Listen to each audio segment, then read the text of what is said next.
July నెలంతా theatres లో ఫెయిల్యూర్లు ఫ్లాపులు డిజాస్టర్లే resound చేశాయి. ఒక్కటంటే ఒక్క హిట్ కూడా రాలేదు. కనీసం ఆగస్ట్ అయినా టాలీవుడ్ ని గట్టెక్కిస్తుందా?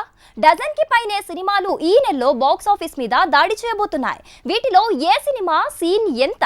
Just watch it. Bimbisara movie ఈ నెల 5కి వరల్డ్ వైడ్ గా విడుదల కాబోతోంది. మరో బాహుబలి అనే రేంజ్ లో ప్రమోట్ చేస్తున్నారు. కానీ ఈ సినిమా అయినా జనాన్ని థియేటర్స్ కి రప్పిస్తుందా అనే ప్రశ్న ఎదురవుతోంది.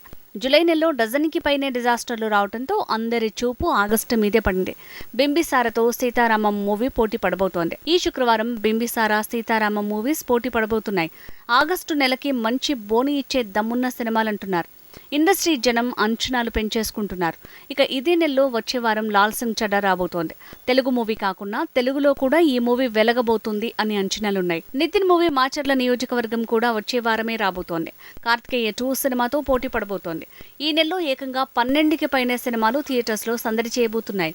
కనీసం 2-3 హిట్లు వచ్చినా ఇండస్ట్రీలో ఒక రకమైన కాసుల కళ మొదలవుతుంది. జూలై నెలంతా ఒక్కటంటే ఒక్క హిట్ కూడా రాలేదు. అందుకే ఈ నెలైనా హిట్ గేట్ తెరిచే మూవీ ఏదనే డిస్కషన్ జరుగుతోంది. అసలే షూటింగ్స్ ఆగిపోయిన టైం. ఇలాంటి టైంలో ఒక్క హిట్ వచ్చినా టాలీవుడ్కి పండుగే. అందుకే పాన్ ఇండియా మూవీ కార్తికేయ 2 మీద కూడా భారీ అంచనాలే ఉన్నాయి. ఆగస్టులో ఆఖరి హోప్ అంటే లైగర్ మూవీ మీదే. రౌడీ స్టార్ విజయ్ దేవరకొండ హీరోగా పూరి జగన్నాథ్ తీసిన ఈ సినిమా వరల్డ్ వైడ్ గా ఈ నెల 25కి రాబోతోంది. హిట్ మెట్టెక్కుతుందనే భారీ అంచనాల మధ్య రాబోతోంది.